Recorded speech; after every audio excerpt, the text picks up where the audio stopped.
Hello, and welcome to Draft to Digital Self Publishing Insiders. My name is Mark Leslie Lefebvre, and I'm the Director of Business Development for Draft to Digital. And I'm honored to have in the virtual studio with me Lila Holley. Welcome, Lila. Good to see you again. Good to see you, Mark. Thanks for having me.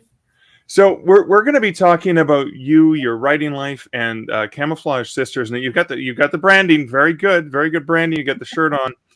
First, before we get into Camouflage Sisters, can we talk a little bit about your background as a creative person, as a writer, and then obviously we're going to want to look at how you started Camouflage Sisters. Yes. So I'm a veteran. I served in the U.S. Army for 22 years. And while in the Army, I was an analyst in the Army. And so I did a lot of writing, a lot of presentations, PowerPoint, and briefings. And so that seemed to be my background for my whole 22 years of service. Right. And even before that, in high school, I remember really loving English class and writing short stories and just, using writing as a method to kind of escape reality, if you will. Okay. Well, I'm curious about that. When you were young and you were creative and you were doing those stories, did you ever know that you were going to serve? No, I didn't know that until I probably got into high school, middle school, high school, Okay. high school, really, because I took junior ROTC and I really, really enjoyed that class. Okay. All righty. And so when you talked about the need to escape, did that ever come up? I mean, was there a lot of reading when you were at work in the field, that sort of thing? Yes. I remember, starting off young, I kind of chuckled when I looked at the banned books list. We just recently celebrated the banned book week. And Dear God, It's Me, Margaret was on that list. And I was like, oh my gosh. And that was one of your when you were younger. Yes. I think every girl that was born in the 70s, 80s read that book. And, just to get through life as a young girl, awkward teenager trying to figure it all out. That book literally, kept me sane. So I just shook my head when I saw it on the list. But yeah, starting off young, loving to read and escape, it started and carried on into my adult life. Yes. Well, it's interesting. I only thought of this now. I was thinking about being in the field and being away from loved ones and all the sacrifices that our military people have to make. And I was thinking about Draft to Digital's partner, Findaway.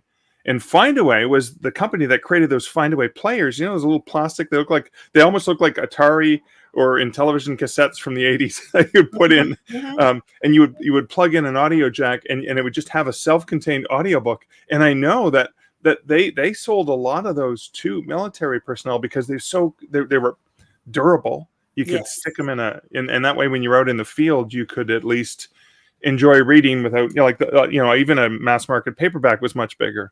Yeah. It's probably more durable than taking a cell phone. Definitely. So you were doing analytics and stuff like that and presentations and things like that. Were you still employing the creativity but just in a different way? Yeah, because we had to put together presentations and briefings and present information to the generals and their staff. So that was creative in a way. Mm-hmm. Okay, cool. And then let's segue into the superhero origin story. Let's segue into what was the inspiration behind wanting to start Camouflage Sisters? Well, after 22 years of service and transitioning after, that time in uniform, that transition for a lot of veterans is tough. For those who've never served, you're indoctrinated into that organization, that way of life, and it really becomes who you are as a person. And so to leave the comfort of that, you've pretty much got to figure it out on your own. Like they prepare us as best they can, but there's really no guide, once you leave military service, what to do next. You got to figure it out. And so that's a tough time for a lot of veterans. It was tough for me. Even though after 22 years, I was definitely ready to retire. I mean, that was a lot of time to give to an organization, to a career. And I knew it was time to retire, but I was not ready or prepared for those emotions of that transition. And so I reverted back to what I knew best. I started journaling, to kind of comfort my way through that, get the words out, get the emotions out on paper, and just understand everything that I was feeling. And what I did during that time, I started volunteering with veteran organizations, getting around other veterans who understood what I was dealing with, and just making sure I wasn't alone during that time, having Right. like a good support system around me, and to ask questions. Like I needed to ask other women veterans questions of their transition and the things they experienced to make sure like this was part of the process. Right. And so when I was comforted in knowing that that was part of the process, I felt a little bit better, and then I felt like I would be able to get through it. And so in that struggle, in those journal entries, I ended up self-publishing that journey so that I could help other veterans who possibly didn't know or didn't have that same level of support that I had, maneuver through that transition. Because I don't know if you know, but there's like between 17 and 22 veterans a day who commit suicide. And I feel like that's a critical time frame. That transition is like a critical time period in that veteran's life that we Right. need to interject as much as we can to help them through that emotional time. And so that was my objective with my first book. Right. Right. And then in asking all those questions of all those other women veterans, I learned that, man, we have some amazing stories. Where are the books telling our stories? Who's telling Yeah. our stories? And I was like, man, I said that so much. You need to write a book. You need to write a book. And then I was like, hey, I'm going to be the one to write the book.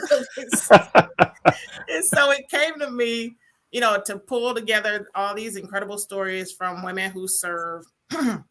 I was introduced to my publisher. I pitched the idea to her, and she loved it. She was like, oh my gosh, this is perfect. There's no books out there like that. I love it. You ladies are just incredible, what you've done and come through.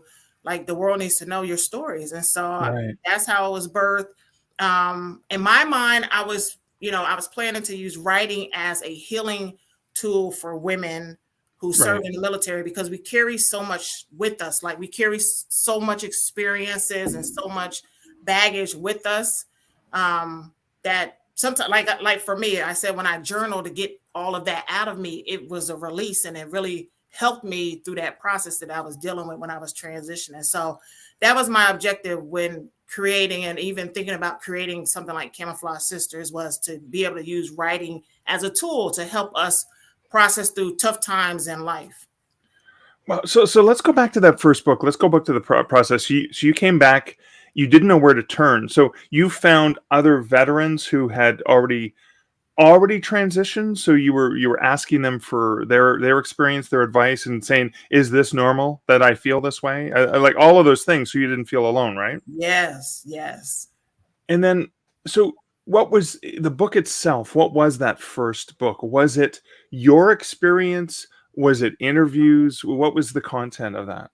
So with the first Camouflage Sisters book, I just went off of me, like what I am, who I am, what I know, right? And so our very first book is The Black Woman's Military Experience. Okay. And even though, that's the subtitle of the book, any woman who reads that book can relate to what we're talking about, because we're talking about work-life balance.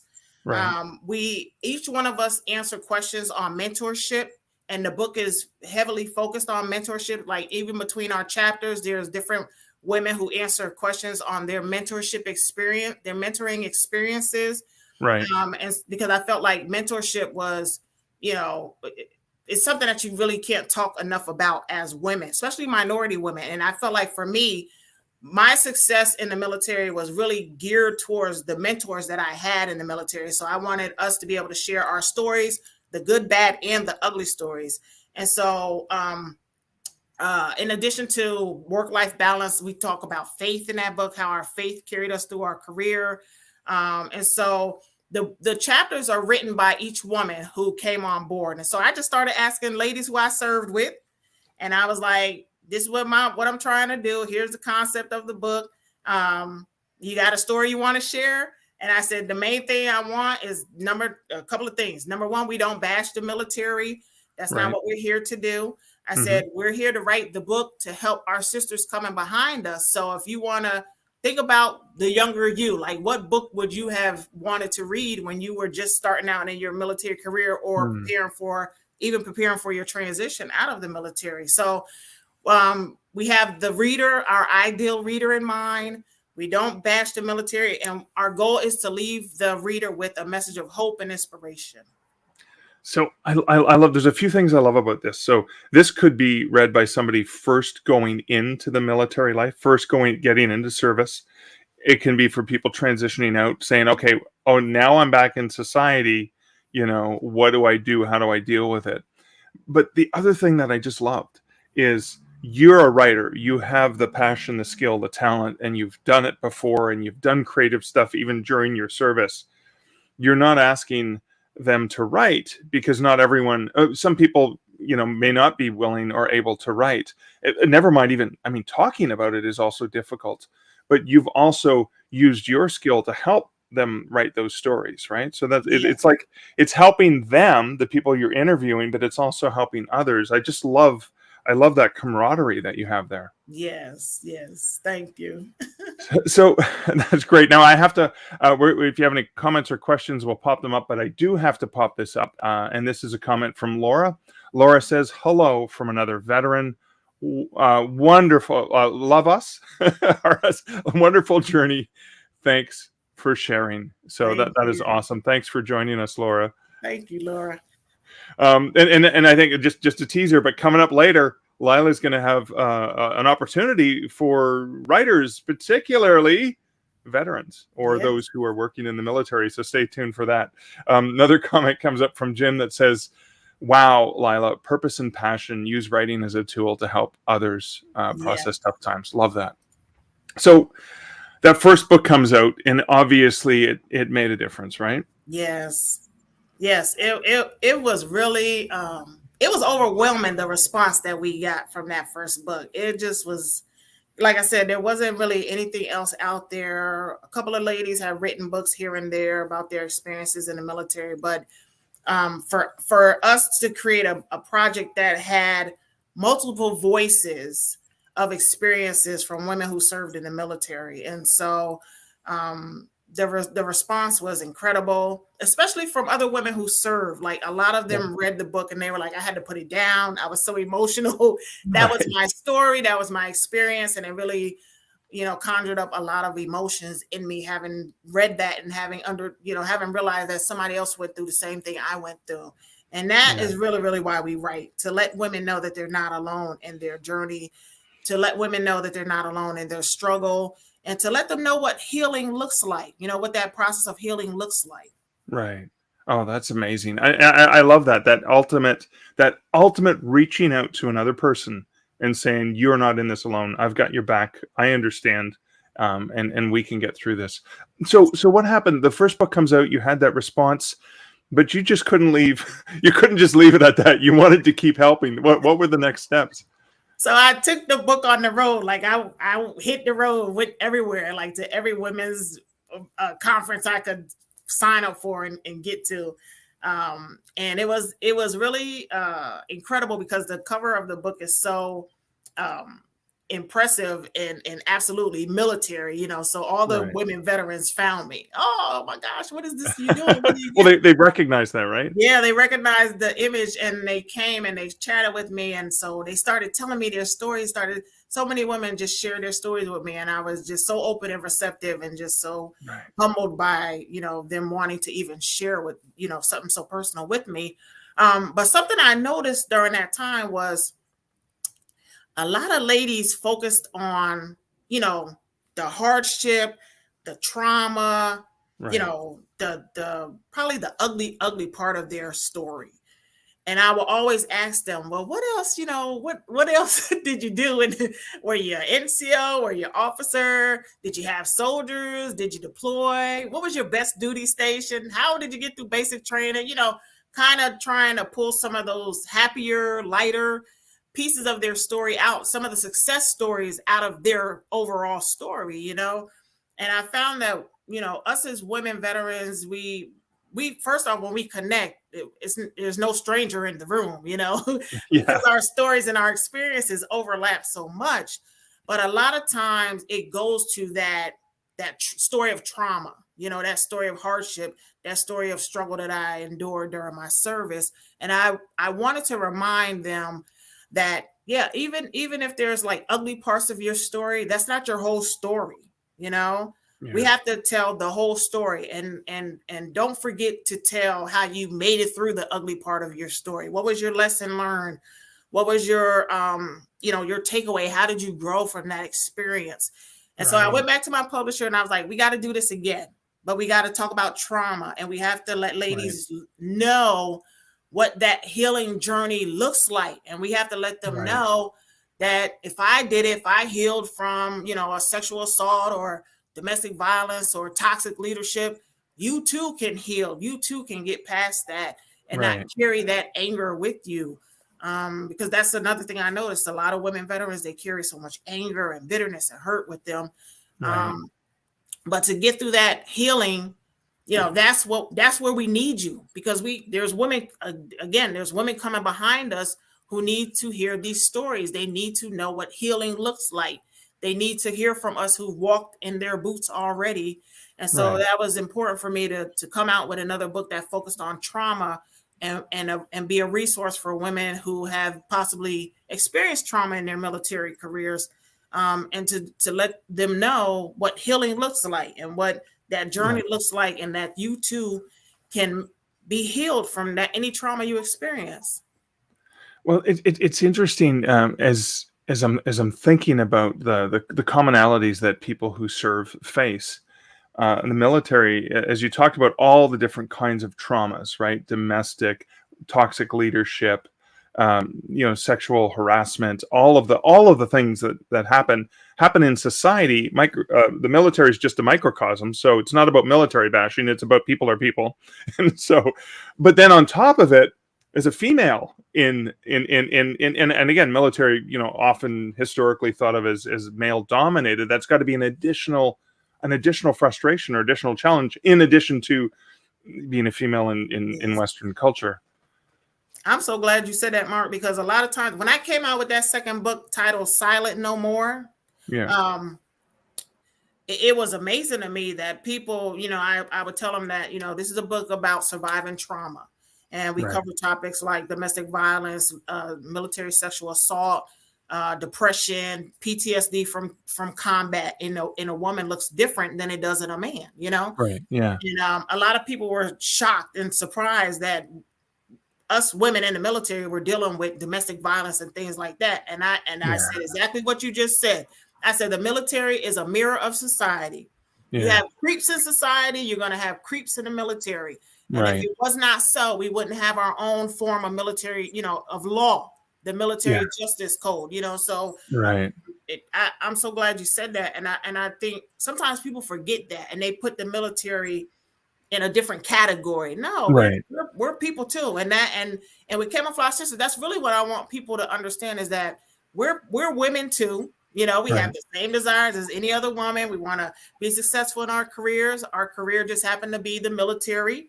We want to come home and, love our spouses and raise our children and live a happy life like any other woman in the world, Right. Yeah. So, second book, publisher is willing. And again, you're digging more into the trauma and really using that to help the people you're interviewing, plus the people who find the book. Yes. But again, that still wasn't enough for you. You still wanted to keep doing more. What's that? I know. I kept going. Every time I went out with these books, I was like, oh, I got to do it again. But this time, so we created a series within the Camouflaged Sisters brand. The series is titled Behind the Rank. And so with that series, I wanted people to understand. Our first book, there was a saying on our first book that said, you see my glory, but you don't know my story. Right? Oh, I like that. I like that. A lot of people will see women in uniform and they'll be like, oh man, they'll see anybody in uniform and they'll see the sharp uniforms and especially when we put on our dress uniforms, you look so good and put together and everything, but they don't know the story behind the rank.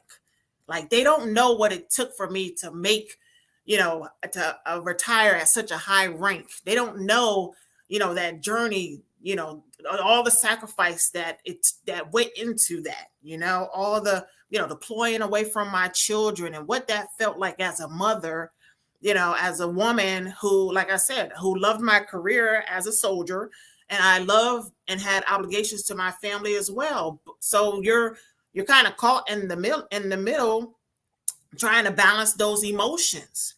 I have this obligation to this career that I love, and I have this obligation to this family that I love as well. So now I have to deploy for 12 months. What does that even look like? What does that feel like? What type of emotions am I going through? And so that's what Behind the Rank series kind of dives into. It allowed a lot more ladies to come onto the platform to share any piece of their story that they was led to share. So we cover every topic under the sun. We have all 5 branches of the military represented in those 5 volumes of Behind the Rank.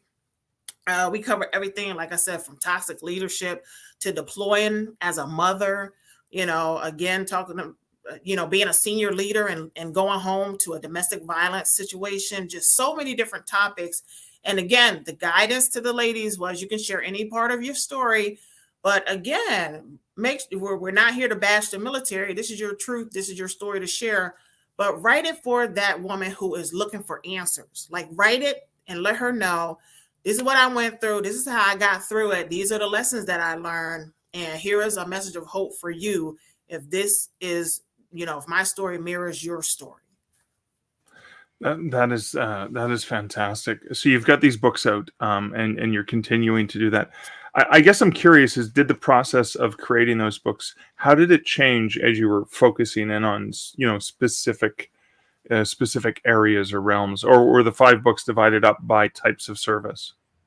No, the 5 books were just divided up by time and opportunity. That's all. That's it. So I knew going in when I first presented Behind the Rank to my publisher that I wanted to do 5 volumes. And so, we did 2 books in 1 year. I don't even know how I did that. So I use social media a lot. I'm so grateful to social media and the ladies who find us there. And I just was like, they want to keep writing, I'm going to keep providing opportunity. And so I think for me as a creative, the process for me as a creative and a coach, my coaching skills got better, and like you said, just guiding them through the process of writing. And I was talking in one interview about one of my co-authors who came on board for a early volume of Behind the Rank. And then she just wrote in the last volume of Behind the Rank. And how her writing style changed so much, and how much growth I saw, like even in her story, And her first story, she talked about trauma, the trauma that she experienced in a domestic violence situation. And when she wrote her story, like, it was one long sentence, like there was no punctuation. Like I just told her, just get it on paper. And I don't expect the ladies to be like perfect writers. Just get it on paper. We just need something to work with. And then I kind of take it from there in the process of getting them to the finish line. But she sent me her chapter, and I'm telling you, I don't think it was a sentence on the page. So like one long paragraph. And I was like, but she needed to get that out, I bet, right? That out. Yeah. Absolutely. Yeah. That's what I said. I said she needed to get that out. So I'm gonna take the time and really edit it for her, and then we'll have some discussion to make sure everything's good to go in there, and then we'll get it over to our publisher and our editor over there. And then she wrote in our last volume of Behind the Rank, and she did so much better. She talked about, how she's managing her anger. She talked about a situation where she could have easily, blew up in this situation, but she was able to manage her anger. Her writing was better. Just the organization of her thoughts was just so sound and tight. Right. And I was like, man, I wrote her back. I said, I'm so proud of you. And I'm just watching you, because she's still in uniform. And I said, I'm just watching you grow. Okay. And as a leader of troops, you are really doing a great job. And I'm so proud that you're representing the sisterhood the way you are. And so, she really felt that when I sent that back to her. But it's just, there's so many stories like that. But just to see the ladies over time, how they've grown, how they found the courage to share their story in our projects, and then even after that have grown and gone Right. on to do so many amazing things in their lives and stay connected to the sisterhood is just a testament of what we're really doing here. I love that. I love the follow up where you can come back to someone and see how they're continuing, to process, continuing to move forward, continuing to grow.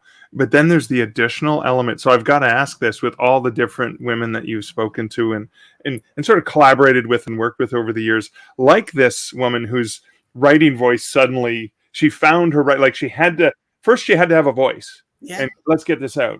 And then you helped her with the development of the writing voice. Yeah. Are there women that you are aware of that went, oh, I'm going to write more, whether it's for personal use, Yes. diary, or whether it's for actually writing memoir, etc. Are there some stories like that? Yes.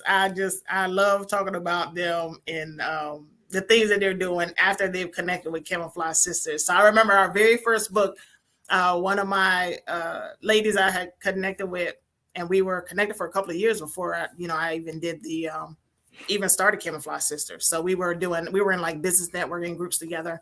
And so I told her what I was doing, and she was like, "Oh, I don't have a story. I didn't deploy. I didn't do this. I didn't do that." And I was like, "You have a story." And I reminded her of some of the things that she was able to accomplish in her career. And she was like, "Oh, I never thought of that." I said, "Somebody Right. needs to hear that." You know what I mean? Yeah. And she wrote her story, and she did an outstanding job. And now she owns her own publishing company. She has a whole line of anthologies herself for Christian women. And she is really doing so much to help women heal in that vein, Christian and in the Christian side. Right. And she is, and she always says, if it wasn't for you pushing me, Lila, I would have never birthed all this other stuff. I said, I knew, I don't take credit for it because something led me to ask you and something led me to push you, because I knew there was a story there, for you to share. And we recently did we're working on a video project for us. And she was one of the ladies that came in to share in a video interview. And she shared when I asked her about being a part of the first book, and she shared like what was really going on in her life. And she shared that, Camouflaged Sisters literally saved her life because she was really, really at a low point in her life. And I was like, all right, we got to stop. Yeah. We got to pause this interview right now. Somebody give me a tissue. But that for me, in my mind, when I started this and I had the mindset that writing is a healing tool, that's what I envision. You know what I mean? Right.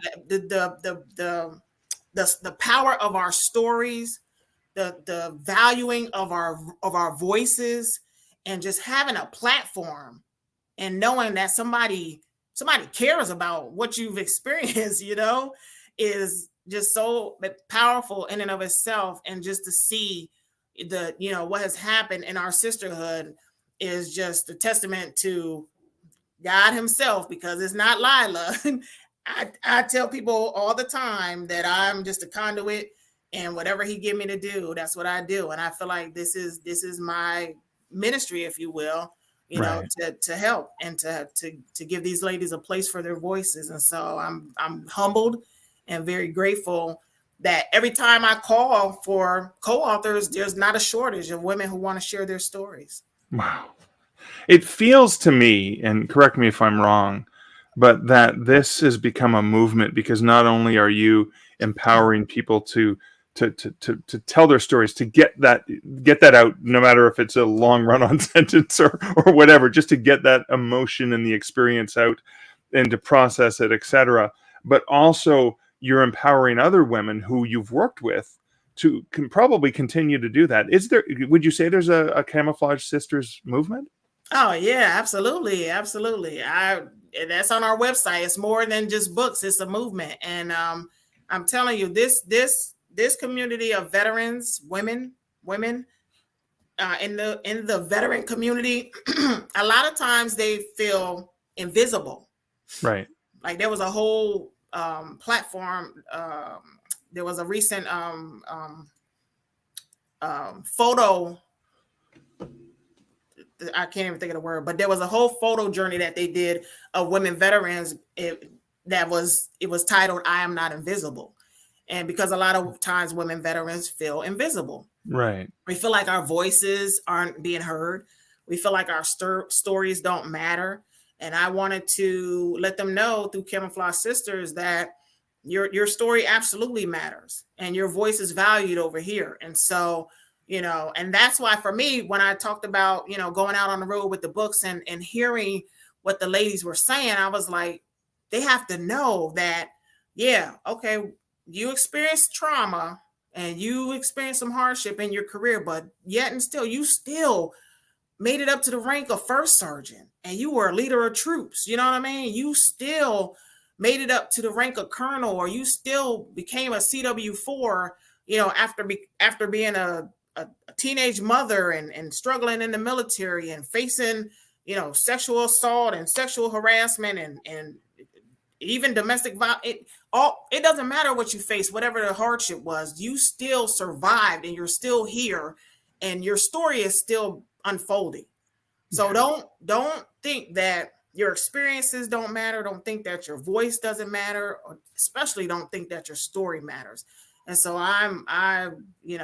you can hear the passion in my, my voice because I am so passionate about it. And I want women to know that, especially women veterans, because sometimes, we shrink. Here's the thing. When I retired out of the military, being in the military, first off, you got to be a little bit more aggressive as a woman. You have to be, Right. A little bit more aggressive. And sometimes that's not always received well, when you're out of uniform, in the civilian sector, whatever you want to call it. People who haven't served, they don't really know what to do with us sometimes because we're a lot, a lot of energy, a lot of, just a lot. Yeah. And sometimes women veterans feel like they need to shrink their personality down. And I'm like, no, that military experience made me a leader, it made me the strong woman that I am today. And I bring a lot to the table. Any situation I'm in, I feel like I add value to that situation. And that's what I want. That's what I want the ladies who connect with Camouflaged Sisters to know. And that's why I tell them, we don't hinder anybody over here. Your voice matters, your story matters, and your voice will be valued over here. Oh, awesome. So can we talk a little bit about, so people can get the books, right? The books are available online at different retailers. Are they available through libraries? Yes, they are. So our books are available on Amazon. They're available on our website. Through our website, we sell signed books, signed copies of the books. Okay. Sign it. All right. One of my co-authors and my business bestie, she has a traveling bookstore. They're available through her bookstores, Words Unite bookstore. Okay. They're available anywhere you can get books. Walmart. Sometimes I just sit and Google and I'm surprised where the books show up. That's fantastic. Anywhere you get books, you can find Camouflaged Sisters. And then on the website itself, it is more than just the books. Like, I mean, if somebody's interested in buying that awesome shirt that you're wearing, are things like that available? Yes, it is. We have, I'm telling you, it's a movement, Mark. It's a movement. So, if they go to our website, we do have membership options. We have apparel available as well as all of our books. We have events that we do. We have free events that we do online. We have some events coming up. So just, connect with us. Especially social media. We post every day on Facebook, Instagram. We encourage the sisterhood. But my thing for veterans, especially for veterans, is connect with a group. Find your new platoon. That's what we say in Camouflaged Sisters. This is my new platoon. And so find your new platoon of people who speak your language, who understand what you've been through. And so, whatever, there's something for everybody. Awesome. So I have to ask this. So you're obviously very impassioned to help and support and prop up other women, other military women. What about your own writing? Are you still doing any of your own writing, or is all of your writing and all of that creative energy focused on this empowering movement? Yeah, Mark, being a creative, you always thinking, about creating, and so right now I'm a master's student. I'm in a master's program, Yeah. so I'm very proud of that fact because it took me 20 years to go back to school. I've been at Really? since 2002, and so I found this What was master's the deciding factor there? I'm curious because I mean that's how we met. I met you at that yeah. master's program. What was the deciding factor? So for me, with just running Camouflage Sisters and just seeing the future and where God was pushing me into publishing, starting my own publishing uh, wing of Camouflage Sisters, and I really wanted to do it right, and I really wanted to Right. connect with the community of publishing, independent publishers, and just individuals. And so I started looking around, and I ran into the program at Western University. And so I did an interview with the instructor, Kevin Anderson over there, and I loved everything he said. He's the real deal. Like, he's a hot shot. I mean, you know him. Well, he's a friend of this program. Yes. Both of you guys are just like really doing it in the industry, and I was like, I really need somebody who don't look like me to be a mentor to me, so that I can understand what's really available out there for us. Right. Yeah. So I really want to be an asset to my community. Of veterans, especially women veterans, because there's so many that still have stories that they need to tell. And I always, I tell like half the ladies more than half who are on a project with me, I'm like, you have more books inside of you. So keep writing. That's fantastic. I remember when I got to Colorado, to meet you guys in the program. I remember Kevin saying, "You got to sit down and talk to Lila. She is going to inspire you. She's got some really great stuff to share." So that's fantastic. So I guess the other thing because we kind of teased about this earlier is you're working on another project and you're soliciting. You want stories from Yes. female veterans. Yes. So we are, like I said, with the new launch of the publishing wing of Camouflage Sisters, we're going to be working on a book project. And so we're looking for co-authors right now to share their stories of transitioning from the military. And so the thing right now is like there's so much going on with the military. Thousands of soldiers and service members are transitioning out every month, and I want to be able to arm them with some lessons learned from us who've already walked that walk, some resources that they can tap into, and some organizations out there that they can reach out to for support during that transition. And so not just my story, but I feel like multiple stories coming together of that transition journey, any resources that, they are aware of that really help them through that journey that they can share.